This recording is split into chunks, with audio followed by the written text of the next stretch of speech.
21h16, quero já saudar eles com uma boa noite e passar para você, ouvinte da Rádio Cidade, né, esses dois grandes magos da comunicação, que estarão aqui conosco agora dividindo a bancada.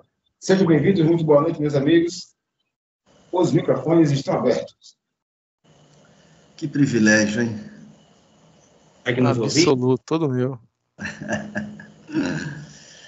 Agora estou ouvindo. Agora sim.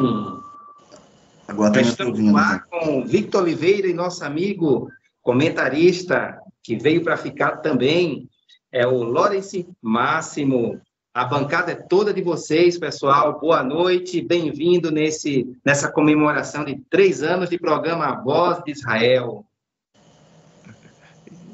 Vou deixar o Lawrence primeiro, que eu já sou da casa, né? O Lawrence está começando agora. Aí. Também que você sabe.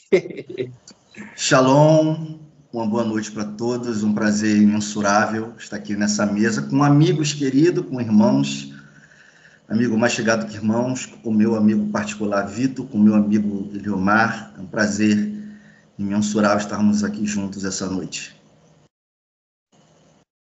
Eu faço das palavras do Lawrence as minhas, né? 3 anos, eu fiquei muito feliz de saber que, lisonjeado, em primeiro lugar, pelo convite, né? E o nosso amigo Eliomar, que é um homem de fé, um homem de batalha, um homem de garra, de gana, que leva esse projeto, né? É um grande comunicador. Digo que o Eliomar, acima de tudo, é um comunicador e um homem que constrói pontes, e as pontes que esse homem constrói, galera, vou falar para vocês, são indestrutíveis, viu? Porque são alicerçadas mesmo no diálogo, no trabalho justo. Então, estou mais do que feliz aqui, mais uma vez aqui com os amigos da Rádio Cidade, que não só nos ouvem aí na cidade de Feira de Santana, mas no mundo todo, né? Hoje em dia a gente tem essa facilidade. Então, vamos lá, mais uma participação. Um grande abraço a vocês.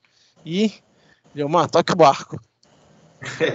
Pois é, eu quero agradecer pela consideração desses 2 grandes amigos. Conheci o nosso irmão Máximos através do nosso amigo Victor Oliveira. Grande responsável, grande apoio.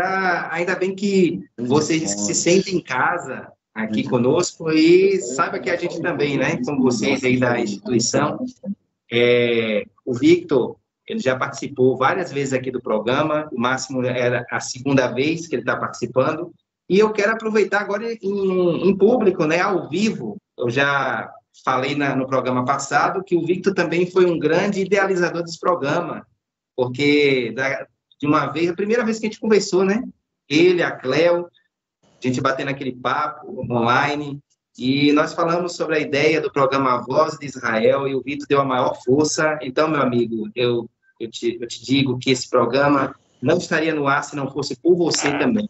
Você deu a maior força, você contribuiu e vem contribuindo, e o Máximo é uma dessas contribuições. E hoje você está estreando, né? É o fruto do que você investiu. E o programa Voz de Israel, costumo dizer, ele não tem dono. O programa A Voz de Israel tem uma equipe forte, padronizada, uma equipe de garra, determinação, que luta pela verdade. E nós estamos aqui para isso, mesmo com divergência em ideias na área da política, da geopolítica, mas os laços que nos unem, a nossa amizade, vai muito além do que uma ideologia política, geopolítica, enfim. Isso é verdade, né? Estamos recebendo aqui novamente, né, o Máximo, Lawrence Máximo, e o Victor Oliveira, ambos especialistas em Oriente Médio. Vamos falar um pouquinho mais sobre eles, né? Daqui a pouquinho a gente apresenta a pauta. Vocês podem bater para o ímpar aí e já começar a falar para o público que está ouvindo pela primeira vez, que ainda não conhece vocês. Volto a repetir, o Lawrence está estreando como comentarista fixo. E o Victor também já é da casa. Que bom, né? Então vou fazer as honras, né? Acho que essa é a minha 5ª ou 6ª participação aqui, e é tão bom quanto a primeira vez, né? Eu sou o Victor Oliveira, sou bacharel em Relações Internacionais, sou especialista em Direito Internacional, mestre em Ciência Política, sou atualmente gerente de atividades universitárias na Stentos Brasil, e também estou coordenando o Laboratório de Estudos do Oriente Médio, o LEON, né? Um grupo de estudos permanente no qual a gente debate pesquisa e dissemina informação sobre o Oriente Médio, né? Mas, acima de tudo, eu sou um educador. Acima de tudo, acho que a melhor palavra que eu gosto de me definir é essa, né? Que educação é o caminho para a paz, como é o lema da Stand With Us Brasil, né? Então, espero ser aqui, mais uma vez, um veículo usado para a finalidade da paz, né? Bom, eu sou fruto do Vitor, né? Especialista em Oriente Médio. Meu amigo Lawrence, é com você. Eu sou o fruto do Victor. O Victor é essa pessoa que exala a educação, exala as pontes, exala aquilo que a Bíblia fala, né? Conhecereis as árvores pelos seus frutos. Eu sou fruto desse intercâmbio, desse network que está aqui nesse momento, fazendo parte dessa mesa, desse programa, não só para a Bahia, como o Vitor falou, mas também para todo o Brasil, que é uma necessidade muito grande, mediante as pautas, as temáticas. E então a voz de Israel é essa voz aí no meio desse deserto que se chama Brasil. E é uma honra fazer parte disso. Como o Vitor falou, navegando na ênfase educacional das ciências políticas, a minha área é muito mais também voltada para a cooperação internacional, que é uma ênfase especializada no meu mestrado em ciências políticas, principalmente sobre a orquestra daquilo que significa as cooperações globais, principalmente como o exemplo da ONU, né, que eu sou muito crítico. Então, isso tudo faz parte de forma indelével que vamos construindo nessa jornada para nós elucidarmos aqui muito bem aquilo que representa Israel e a cooperação internacional no mundo. É isso aí.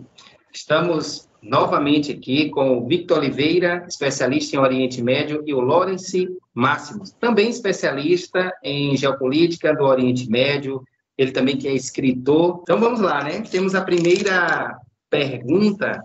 Na verdade, eu vou ler aqui uma pesquisa que foi divulgada na Jovem Pan, mas feita pela New York Times. É o seguinte, segundo essa pesquisa, vamos falar primeiramente do que está acontecendo sobre a questão da geopolítica mundial, da política entre a esquerda, a direita, que a gente vê que está crescendo agora a questão da direita no âmbito internacional e o que isso pode refletir no Brasil, uma vez que quem está no país é um político de esquerda. Então, nós tivemos agora a questão de Portugal, que foi surpreendente, né, a vitória. E a pesquisa fala, na verdade, do Trump, que também é de direita, né? Segundo essa pesquisa do New York Times, Trump lidera as intenções de votos com 48% contra 43% de Biden. É uma vantagem ampla, né? A pergunta é, o fortalecimento da direita no cenário internacional pode refletir no Brasil e no mundo? Porque nós temos agora, né, em Portugal, nós tivemos na Argentina o Milei, e nós tivemos agora o Trump sendo liberado pela Corte dos Estados Unidos a concorrer, o que poderia ser um impedimento.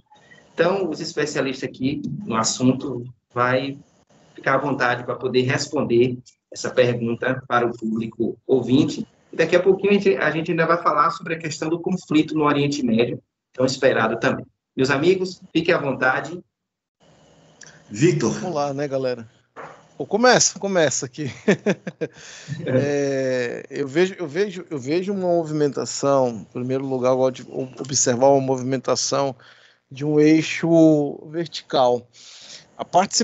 O Donald Trump hoje vai ser indicado como candidato republicano à presidência dos Estados Unidos e o Biden vai ser o indicado do Partido Democrata. Então vai haver esse embate aí esse ano ainda. A Nikki Haley ganhou alguns estados, mas o Trump tem a maioria dos delegados para indicar o nome dele. Agora, eu acho que é bom a gente frisar aqui para o amigo ouvinte que nos Estados Unidos ela desistiu, não tem um sistema de voto. Ela desistiu, né? Então já está um caminho livre para ele. a votação nos Estados Unidos ela é muito diferente da nossa no Brasil. Porque no Brasil, quem ganha é quem tem mais votos, né? Se tiver 50+1, não há segundo turno. Caso não haja, há um segundo turno. Então, o que acontece? Nos Estados Unidos, você vota no presidente, só no seu estado, você vota naquela pessoa, e o que vale é quem ganhou no estado, porque os delegados daquele estado, que são pessoas que são indicadas pelos partidos, pelo governo, essas pessoas elas votam no candidato que foi mais votado em cada estado. Isso significa dizer, em outras palavras, o amigo que nos ouve, que pode acontecer o que aconteceu com o Trump, que ficou pouco mais de 2,5 milhões de votos atrás da Hillary Clinton em 2016, mas ele foi presidente, né? Então, nos Estados Unidos, não necessariamente você precisa ter a maioria de votos diretos para ser eleito presidente. Então, já aí tem acho que a primeira questão aí. A nível mundial, hoje, eu diria que está se estruturando uma direita. Tem se estruturado uma direita que, se nós formos, ela data antes do Trump. Eu diria que é uma direita que ela começa a surgir no mapa da política internacional para valer na época do Brexit, que é quando o Reino Unido sai da União Europeia. Ali você já tem os movimentos de direita, porque até então os movimentos de direita eles eram movimentos muito mais segmentados. E a partir daquele momento nós temos a direita conversando com o povo, que até então era uma prerrogativa que a esquerda trazia. A esquerda monopolizava essa conversa com o povo. E quando a direita começou a fazer isso, e daí não só trazendo pautas sociais, mas pautas de costume também, a esquerda ficou recuada. E daí a esquerda levou uma sacudida na Europa, né? E daí a gente entende assim, para a política internacional, isso é uma crítica que eu faço, as análises, os problemas só surgem quando aparece o noticiário da Europa e dos Estados Unidos. Até então não é problema, até então é só uma questão ali de menor importância na pauta internacional. Hoje, se nós olharmos para as Américas, nós temos hoje um governo de direita muito mais estabelecidos. Nós temos o governo de direita do Bukele em Honduras, que tem feito aí, está sempre na mídia e tudo mais, devido à questão da caça às bruxas dele. Milei está fazendo algo similar agora na Argentina. Nós temos hoje um governo mais de direita no Peru, temos um governo mais de direita também no Equador. Então, aí a gente vê um jogo de poder, né? A gente vê como a América do Sul, às vezes, vai para um lado, vai para o outro. Colômbia foi governada por muitos políticos de direita, hoje está o Petro, que é um cara mais à esquerda, o Brasil passou com o Bolsonaro, agora tem o Lula. Então, são oscilações, né? Mas eu vejo a situação hoje que existe uma direita que está se estruturando, né? Você vê agora o exemplo que o Leomar citou de Portugal. O Chega, que é um partido, não sei como vai ficar agora, porque alguns dirigentes do partido disseram que eles não vão formar governo, que levaria a outras eleições depois de um tempo. Já tem quem diga que não, eles podem sentar e conversar. Então, vamos ver como vai funcionar, vai de fato essa questão, né? Mas eu já vejo uma figura bem, com muitos contornos e silhuetas aí formada. Meu amigo, Laurence, opinião, você também vê a direita florescer, uma vez que parecia apagada? Não só vejo, mas é uma realidade necessária, principalmente na Europa. Para nós elucidarmos a temática, é importante lembrar de décadas. A direita, centro-esquerda ou esquerda-centro, ela liderou por muitas décadas e houve um resultado mediante algumas propostas e algumas ênfases nas políticas que foram diretórias daquilo que é as consequências que nós evidenciamos hoje. Eu creio que depois daquela doença de 2019, que não é bom citá-la, né, o nome, houve uma afirmação do crescimento da direita, principalmente na Europa. Porque a Europa, ela passa em décadas por... antes da guerra, da eclosão da guerra, principalmente da Rússia e Ucrânia, passou por muitas décadas direcionando as suas políticas em desmilitarização, destruindo por muitas décadas a noção de patriotismo em seu território, gastou trilhões de euros com pautas como multiculturalismo, meio ambiente, políticas identitárias, que hoje é muito mais esse reflexo da ONU hoje.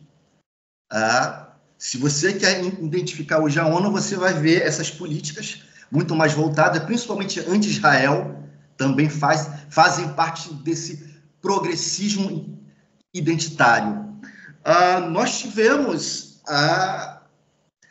esse retorno na eclosão da guerra, também pós essa doença, que houve um crescimento, por exemplo, do Chega. O Chega, justamente 4 anos para cá, de um deputado, ele veio a ter mais de 21 assentos, né? Assim, ele cresceu 18% em Portugal. Então, há, sim, um consenso de uma aliança para que haja realmente uma definição do governo de Portugal hoje muito mais para a direita-centro. Isso é um fato.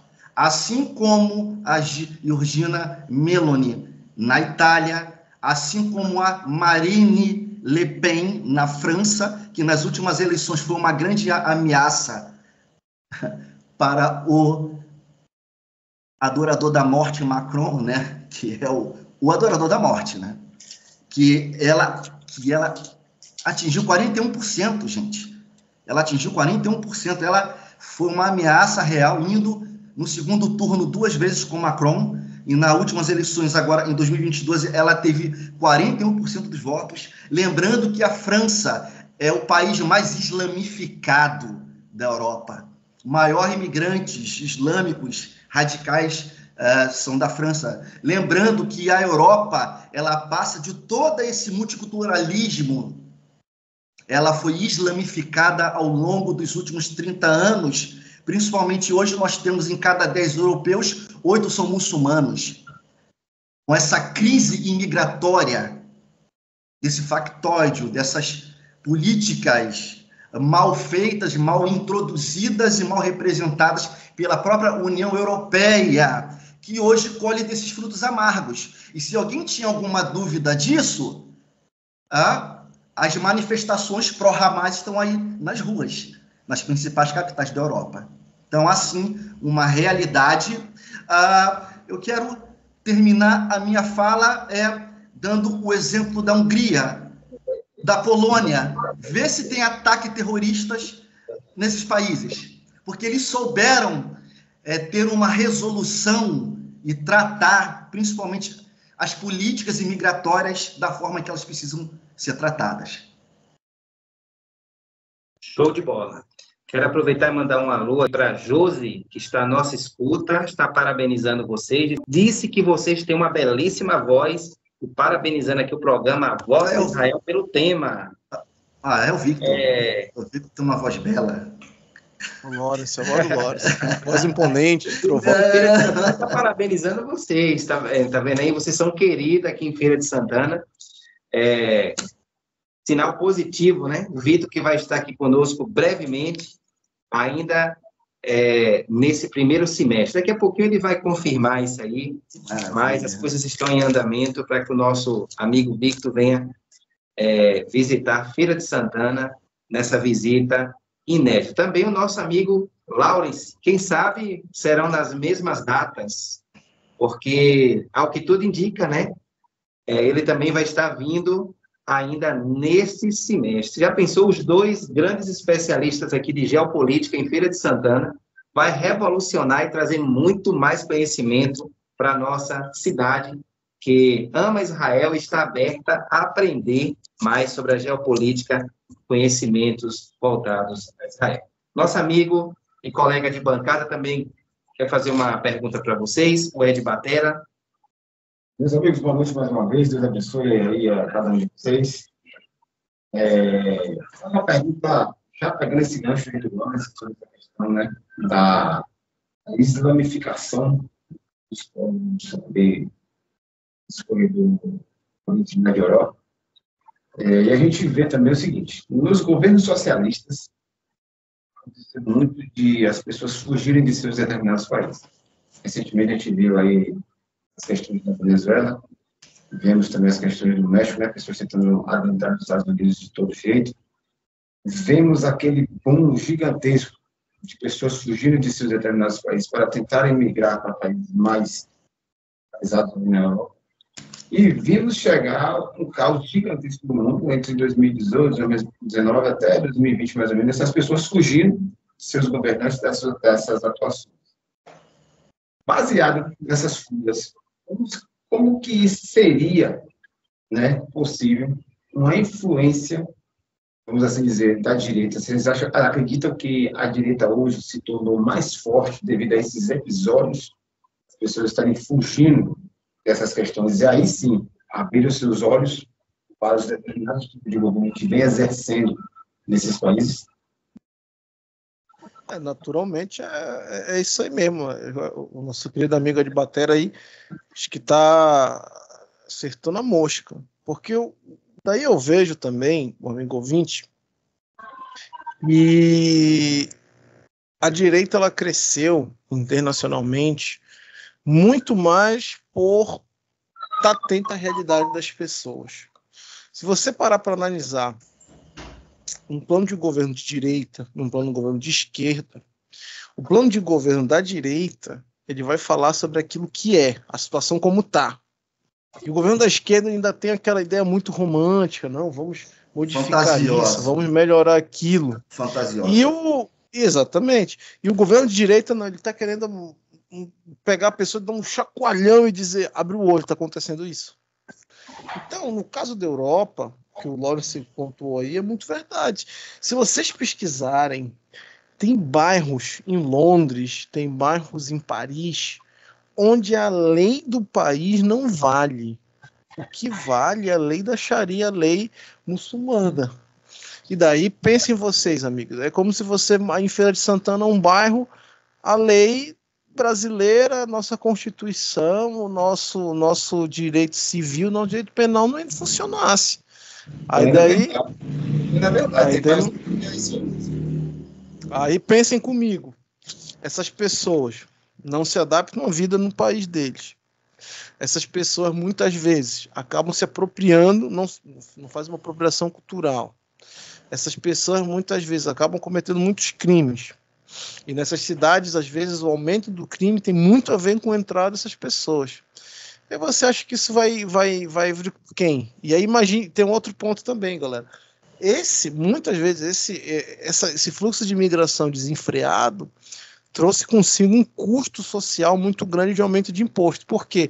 Esse cara que vem de lá sem nada, com uma mão na frente e outra atrás, ele não vem sozinho, daqui a pouco ele está trazendo 6, 7 parentes.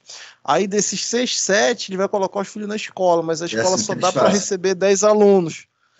Aí ele tem 20 pessoas. Aí vai fazer o quê? Não, vamos aumentar imposto do cara que está trabalhando para aumentar esse bem-estar social. E daí vocês vão ver, né? E eu complemento um pouco esse ponto que o colega Lawrence trouxe. Hoje, tem países na Europa cuja média de idade, a pirâmide etária deles, a base é muito alta, porque tem muitos idosos. E essas pessoas da imigração, do fluxo migratório, eles acabam tendo uma média de filhos que é igual que as pessoas tinham na época depois da Segunda Guerra Mundial, quando precisava-se povoar a Europa. E daí você já pensa o seguinte, tem pessoas que vão pelo lado do nacionalismo, e pensam, poxa, nós vamos perder nossa identidade também, né? E daí, obviamente, você soma todos esses fatores e você acha, ou seja, um cidadão comum, ele vai ouvir quem? Né? Ele vai ouvir quem? Ele vai ouvir a utopia ou ele vai ouvir o que está acontecendo na realidade? Então a gente também precisa parar essa demonização, porque muitas vezes as pessoas não entendem por que o cidadão médio comum escuta a direita. Mas é claro e evidente, porque a direita está falando o que ele quer ouvir. A direita está falando a realidade dele. E daí a pessoa muitas vezes vota muito mais com o fígado do que com a razão. E eu não tiro o motivo. Aqui no norte a gente tem um ditado que diz assim: Farinha pouca, meu pirão primeiro. Todo mundo vai pensar em si em primeiro lugar. Nós somos seres racionais, né? Eu vejo a situação caminhando nesse sentido. Excelente colocação do Vitor. Bora sim, contigo. Nós temos a Meloni, na Itália, uma das pautas mais relevantes que ela ganhou as eleições foi a lei anti-imigração. Isso é um fato. Isso é um fato, inclusive uma problemática, principalmente na Itália. Lembrando que, retornando para a França já ultrapassou, desde o ataque de 7 de outubro, um índice de antissemitismo de mais de 200% de aumento. Isso é uma coisa estarrecedora. Isso é uma coisa estarrecedora. E isso são consequências de uma islamificação.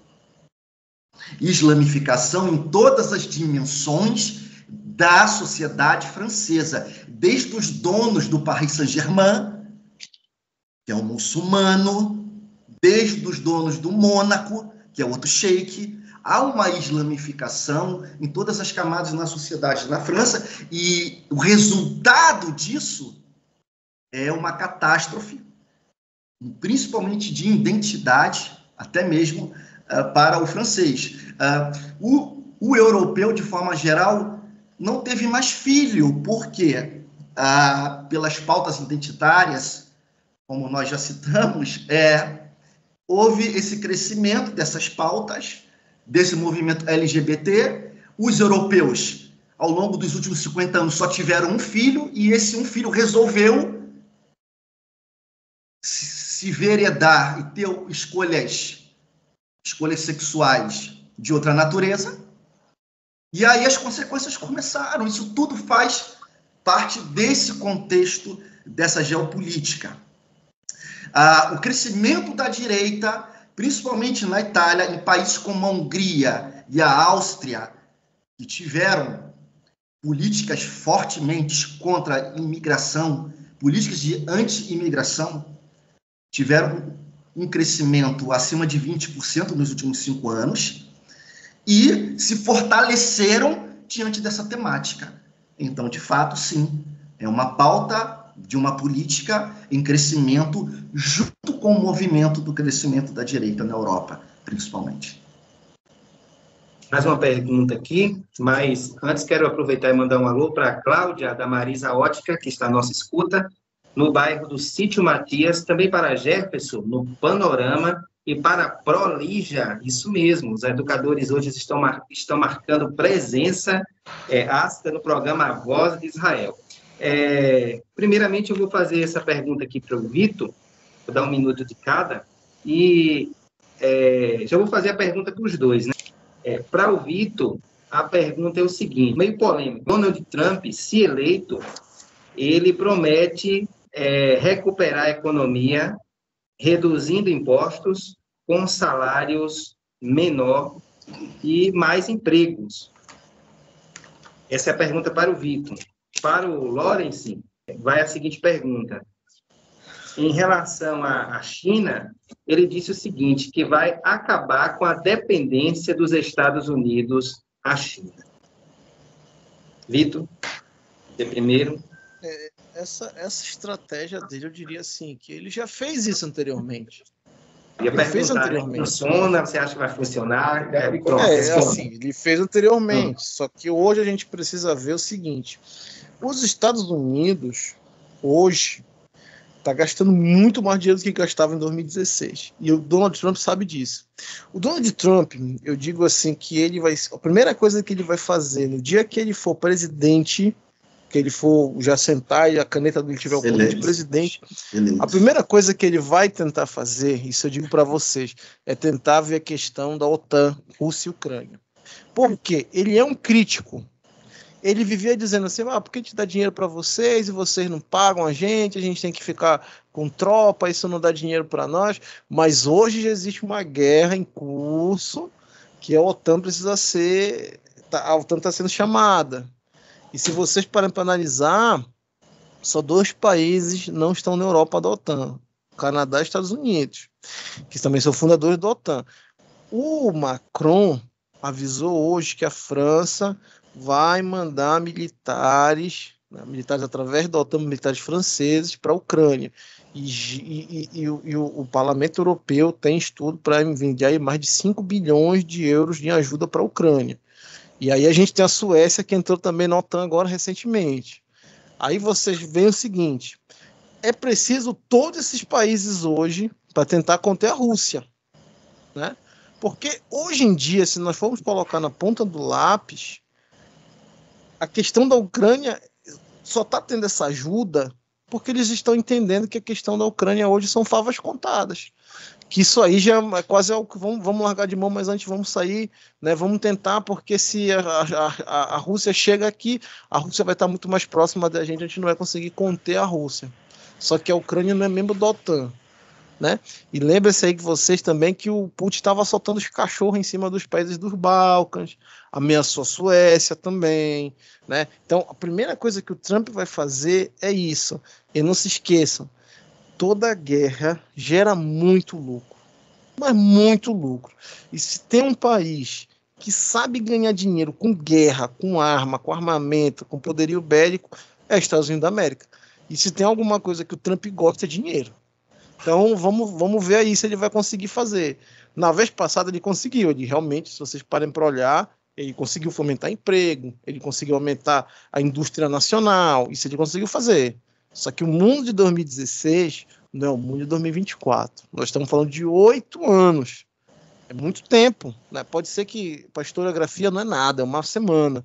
Mas politicamente falando e geopoliticamente falando, é muito tempo, né? São cenas do próximo capítulo.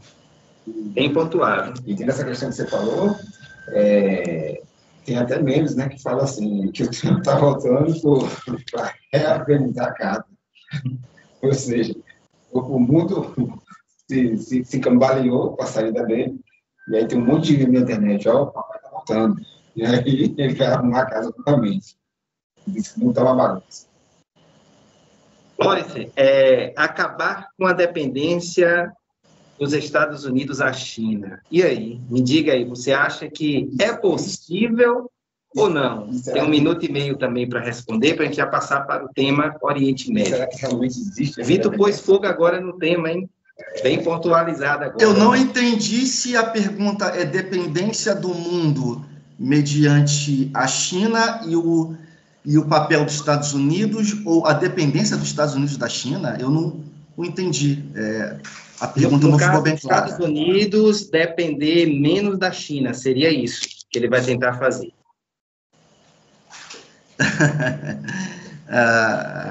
Então, nós estamos diante de um mundo bipolar, então, né?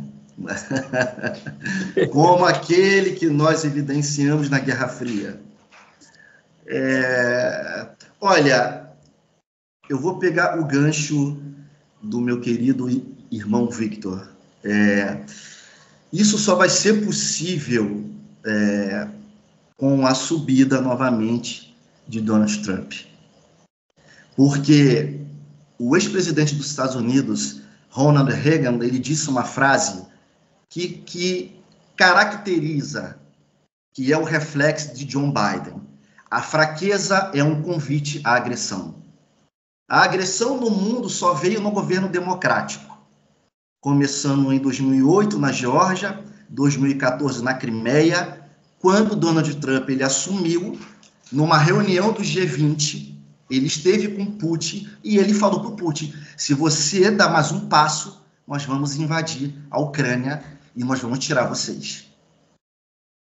Veja bem que, nesse tabuleiro da geopolítica, a fraqueza de Biden, que é um decrépito, é um confuso, é um patético, é incapaz de formular uma frase, né? É a Dilma, dilmesa americana, né?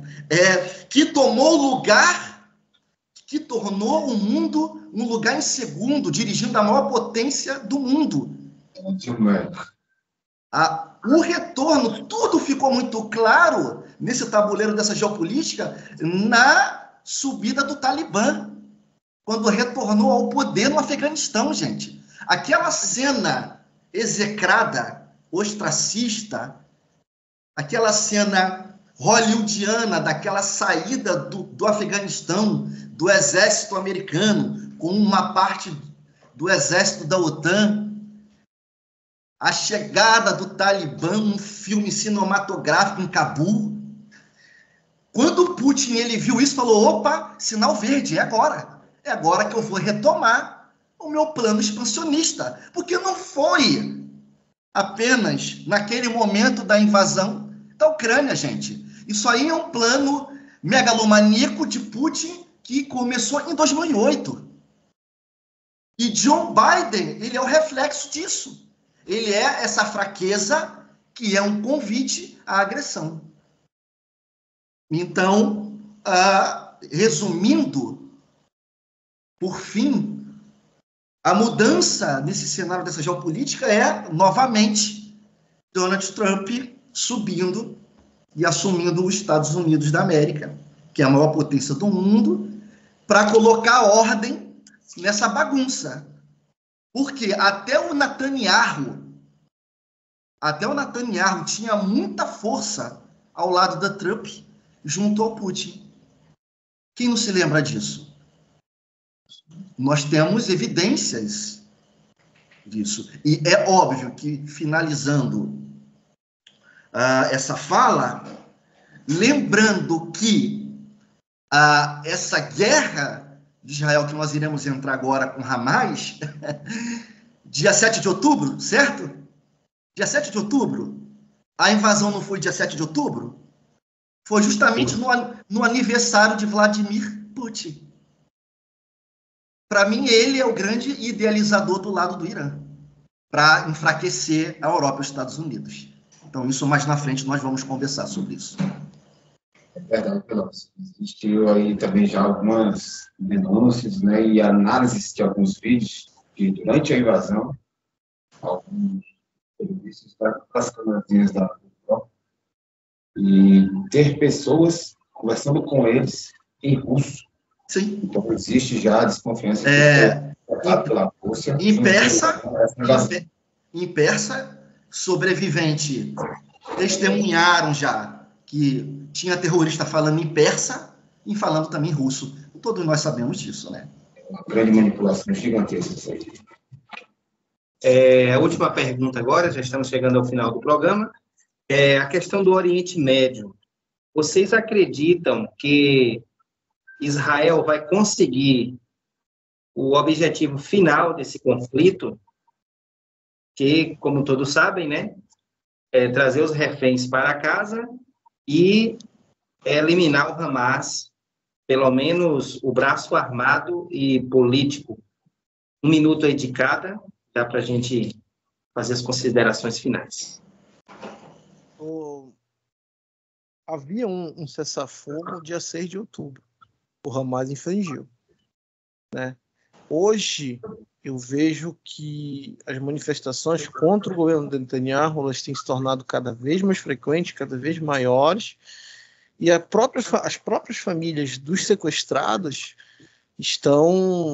algumas já entregam os pontos, de dizer assim, talvez eles não estejam vivos. E ninguém sabe exatamente quantos estão vivos hoje ou não, né? Ainda tem isso, né? Então, o saldo hoje, eu diria assim, que um cessar-fogo que não envolva libertação dos reféns não é um cessar-fogo que merece uma conversa, porque daí você está dando prêmio ao Hamas, você está premiando o Hamas no final das contas, né?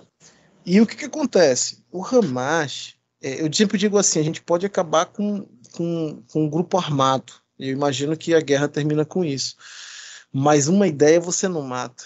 E daí eu imagino que seja o mais delicado, o mais minucioso a ser feito. É saber como combater a ideia que o Hamas prega, a bandeira que o Hamas levanta. E daí eu lembro sempre que o Hamas, na sua carta de fundação, diz que um dos objetivos claros e evidentes é a aniquilação do Estado de Israel. Não é uma coexistência, não é cada um no seu quadrado, é aniquilação. Então, como é que se pode chegar e falar, até em reconhecer esse grupo como um grupo político, como é que pode se chegar a esse ponto? Né? Então, eu visualizo por aí. O mais difícil que derrotar o braço armado, Israel vem conseguindo fazer isso, é derrotar a ideia. E daí, imagino que os meios de combate sejam muito mais extensos e extensivos, para que eles sejam eficazes. Né? Mas acho que eu vejo por aí, né? O Lawrence imagino que também tem uma visão muito similar.